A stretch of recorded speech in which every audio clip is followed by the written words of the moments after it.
This video shows how to buy shares of Annehem Fastigheter AB as a practical example.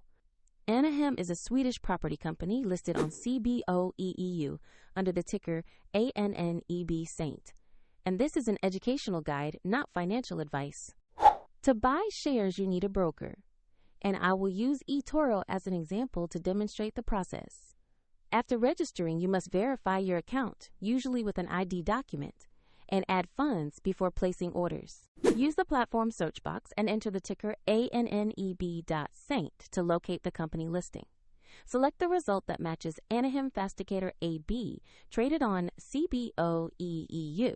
On the asset page, review basic company information and the price chart to confirm this is the correct stock. Make sure the name and ticker read Annehem Fastigheter AB, ANNEB.ST.